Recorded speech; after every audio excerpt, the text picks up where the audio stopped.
विधानसभा चुनाव 2026 से पहले एक बार फिर से भाषा का विवाद सुलग रहा है। वो भाषा जो हिंदुस्तान की राष्ट्रभाषा है, वो भाषा जिसे आज दुनिया में तीसरी सबसे ज्यादा बोली और समझे जाने वाली भाषाओं का गौरव प्राप्त है। आखिर उस हिंदी से तमिलनाडु के मुख्यमंत्री एम.के. स्टालिन को क्या परेशानी? एम.के. स्टालिन की परेशानी कोई नई नहीं है, न ही हिंदी भाषा को लेकर और न ही सनातन के खिलाफ। वो हिंदुओं के खिलाफ हमेशा ही बोलते रहे हैं। एम.के. स्टालिन या फिर उदयनिधि स्टालिन सनातन की तुलना डेंगू मलेरिया से करते रहे हैं। इस बार हिंदी पर दिए बेतुके बयान पर जमकर विरोध हो रहा है। कुछ लोग हमेशा देश को तोड़ने में लगे रहते हैं, इसीलिए अब स्टालिन हिंदी का विरोध कर रहे हैं। हिंदी भारत की आत्मा है, देश को एकात्मता के साथ जोड़ती है, देश में सबसे बड़ी भाषा में सबसे ज्यादा स्थान पर बोले जाने वाली भाषा है। लेकिन अब स्टालिन जानबूझ करके हिंदी का विरोध करके खाई गहरी करने की कोशिश कर रहे हैं, लेकिन कोई खाई बनने वाली नहीं है। देश एकजुट था, एकजुट है और एकजुट रहेगा। हिंदी भाषा जब 19वीं शताब्दी से उठना शुरू हुई तो उसने एक जोड़ने का काम किया। एक सरल भाषा है जिसको हम पूरे भारत के स्तर पर पैन इंडिया देखते हैं। शायद स्टालिन जी को इस बात का एहसास नहीं होगा, इसलिए उन्होंने ऐसा वक्तव्य दिया होगा। मेरा मानना है कि उन्हें अपने वक्तव्य पर विचार करना चाहिए। जिस हिंदी को लेकर महात्मा गांधी ने कहा था कि हिंदी जनमानस की भाषा है, उस हिंदी पर स्टालिन की टिप्पणी ये बताती है कि हिंदी को लेकर उनका ज्ञान भी उनकी राजनीति की तरह सीमित है। और शायद वजह भी राजनीति ही है, क्योंकि हिंदी भाषा के खिलाफ संग्राम का सीधा कनेक्शन चुनाव से भी जुड़ता दिख रहा है। 2026 में तमिलनाडु में विधानसभा चुनाव है, जिसको लेकर स्टालिन अभी से हिंदी भाषा को हथियार बनाते दिख रहे हैं। Bureau report, Republic Bharat.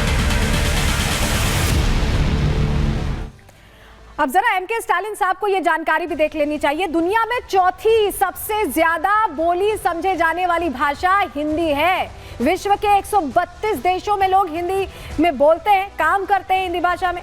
दुनिया में हिंदी बोलने वालों की संख्या, दुनिया में बता रहे हैं, देश में नहीं, 2.6 अरब से ज्यादा है। कनाडा, ऑस्ट्रेलिया, अमेरिका में भारी संख्या में हिंदी भाषी प्रवासी रहते हैं और उन देशों में उन्हें डेवलप्ड बनाने में इनका हाथ है।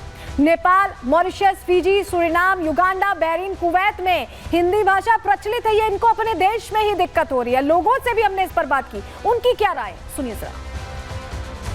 हिंदी एक सर्वोपरि भाषा है, एक ऐसी भाषा जिसको हर आदमी समझ लेता है। तो मेरा समझना यह है कि स्टालिन जी की राजनीति ना करें और जो देश एकजुटता के साथ चल रहा है उस एकजुटता के साथ चलने दें। हिंदी भाषा सर्वोपरि है, हिंदी भाषा के ऊपर कोई भाषा नहीं है। हिंदी भाषा से ही सारी भाषा की उत्पत्ति हुई, संस्कृत भाषा सारी भाषा उत्पत्ति हुई है, इससे ऊपर कोई भाषा नहीं है। उनका बड़ा मूर्खतापूर्ण बयान है, उनको इस तरह की बात नहीं करनी चाहिए, क्योंकि हिंदुस्तान की कल्पना हिंदी, हिंदू, हिंदुस्तान, बगैर हिंदी के हिंदुस्तान का कोई वजूद नहीं है। तमिलनाडु के सीएम हिंदुस्तान में रहते हैं और अगर हिंदी का विरोध करते हैं, हिंदी का अगर विरोध करते हैं तो ये बहुत गलत बात है। हिंदी के बिना हिंदुस्तान की कल्पना करना व्यर्थ है।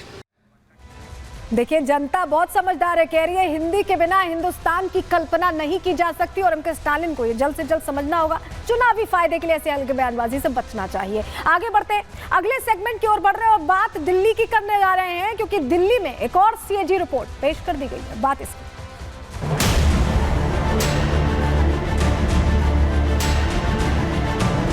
स्वास्थ्य सेवाओं का प्रबंधन पर निष्पादन लेखा परीक्षा प्रतिवेदन वर्ष 2024 का प्रतिवेदन संख्या नंबर 3 की प्रतियां सदन पटल पर प्रस्तुत करती हूँ।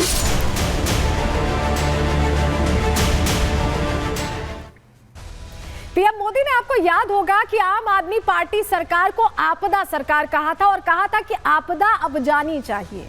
तो अब जो रिपोर्ट आई है सीएजी की, वो इशारा भी इसी ओर कर रही है कि सबसे बड़ी आपदा के दौरान, कोविड के दौरान भी पैसों का खेल खेला गया है। जो पैसे दिए गए उसे खर्च नहीं किया गया, दरअसल उसे जेबों में भरा गया। और सीएजी की ये हैरान करने वाली रिपोर्ट, जो कट्टर ईमानदार का बोलबाला बार बार करते थे, उनके पूरे कट्टर ईमानदार के किले को ढहाने में ये दूसरी रिपोर्ट भी कहीं ना कहीं बता रही है कि कैसे ये खेल खेला गया। चलिए सबसे पहले जानकारी आपके सामने रखते हैं कि हुआ क्या है, क्योंकि सीएजी रिपोर्ट में हैरान करने वाला खुलासा हुआ है। ये खुलासा बताता है कि कैसे पैसों की बंदरबाट इस दौरान भी की गई जब कोविड भी था। खबर क्या है पूरी आपको बता रहे हैं, क्योंकि दूसरी रिपोर्ट सीएजी की टेबल कर दी गई है और इस रिपोर्ट में दिल्ली विधानसभा में दूसरी सीएजी रिपोर्ट हेल्थ सेक्टर से जुड़ी पेश हुई है। इसमें स्वास्थ्य विभाग से जुड़ी सारी जो गड़बड़ियां की गई उनका लेखा जोखा रख दिया गया है। आप सरकार के दौरान स्वास्थ्य सुविधाओं का जिक्र किया गया और इसमें कैसे गड़बड़ियां की गई ये खुलकर बता दिया गया। मोहल्ला क्लिनिक की जिसकी तारीफ करते आम आदमी पार्टी के तमाम चेहरे थकते नहीं थे, उसमें बड़ी गड़बड़ी का खुलासा हुआ। जानकारी सब सच सामने आ गया। कोविड महामारी के दौरान घोर कुप्रबंधन, भयंकर मिसमैनेजमेंट किया गया। केंद्र सरकार के द्वारा भेजे गए पैसों का इस्तेमाल यहां पर नहीं किया गया, अच्छे से नहीं किया गया, जनता के लिए नहीं किया गया। दिल्ली के लोगों को मौत के मुंह में ढकेल दिया गया, उन्हें मरने के लिए छोड़ दिया गया। पैसे दिए भी गए, उसको भी यहां खर्च नहीं किया गया। मोहल्ला क्लिनिक की भी हालत बहुत खस्ता और बहुत खराब थी, जिसको लेकर कहा जा रहा था कि मोहल्ला क्लिनिक बनाई गई है, व्यवस्थाएं की गई है, लेकिन इसके बाद समझ ये आया है कि दरअसल कोई व्यवस्था ही नहीं की गई। पैसे तो दिए गए लेकिन उसका इस्तेमाल नहीं किया गया। अस्पतालों की हालत कैसे खराब थी, चलिए अब आपको बता रहे हैं, जानकारी आपके सामने रख रहे हैं। रिपोर्ट में दिल्ली के 27 अस्पतालों का ऑडिट सामने आया और इससे पता चल रहा है कि लगभग आधे अस्पतालों में आईसीयू नहीं था। आईसीयू क्रिटिकल केयर यूनिट ही नहीं थी। 8 अस्पतालों में ऑक्सीजन सप्लाई नहीं दी गई, जिसकी वजह से सबसे ज्यादा लोगों को दिक्कत हो रही थी। ऑक्सीजन नहीं मिल रही थी, लोग सांस नहीं ले पाते थे कोविड में, उसकी व्यवस्था नहीं। 15 अस्पतालों में मॉर्चरी मौजूद नहीं थी, बेसिक मिनिमम रिक्वायरमेंट जो अस्पताल की होती है वो मौजूद नहीं थी। 12 अस्पतालों में एम्बुलेंस की कमी मिली है, तो मरीजों को कैसे आवाजाही होती, ये अपने आप में प्रश्न था। और ऐसे में मनजिंदर सिंह सिरसा कह रहे हैं कि इसी को लेकर हम अंदेशा जाहिर करते थे और अब सच सामने आया, सुनिए जरा। अरविंद केजरीवाल जी ने हॉस्पिटल सेहत सर्विसेज के नाम के ऊपर दिल्ली को लूटने का काम किया। हॉस्पिटल बनाने के नाम के ऊपर किस तरह से तय बजट से 350 करोड़ रुपया फालतू जो उन्होंने करप्शन के लिए अपनी जेबों में डालने का काम किया। किस तरह से मोहल्ला क्लिनिक जिनको कहते थे अमेरिका कनाडा देखने आता, उसमें बिजली ही नहीं थी, बिना बिजली के मोहल्ला क्लिनिक चले और उनको किराया भी देता रहे और लूटते रहे दोनों हाथों से। दिल्ली को जो लूटने का काम किया था, आज दूसरी कैग रिपोर्ट भी बताएगी। अरविंद केजरीवाल जी आपके सारे चिट्ठे खोलेगी और बताएगी कि तुम कट्टर बेईमान हो।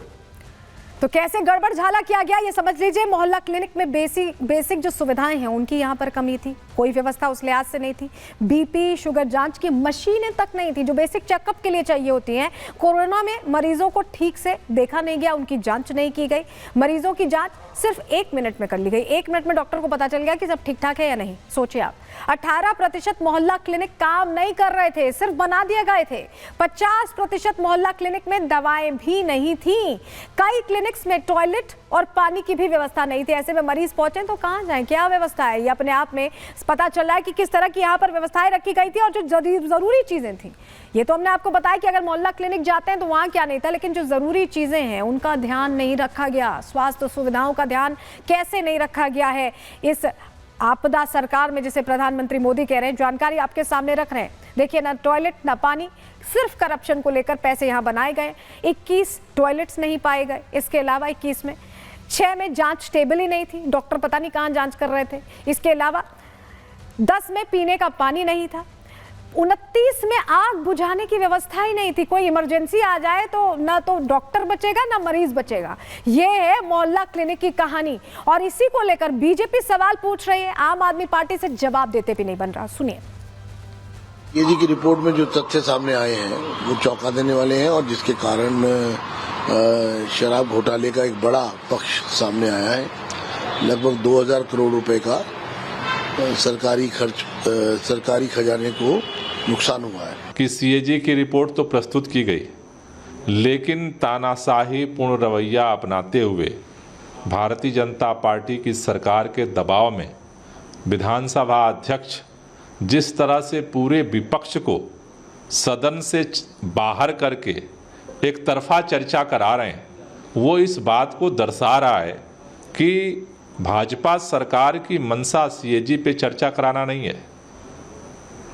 उस पर केवल आम आदमी पार्टी की सरकार को जैसे पहले गालियां देते थे, वैसे आज भी सदन में सरकार में बैठने के बाद भी एक ही प्रलाप चल रहा है, आम आदमी पार्टी की सरकार को गालियां दो, गालियां दो, गालियां दो।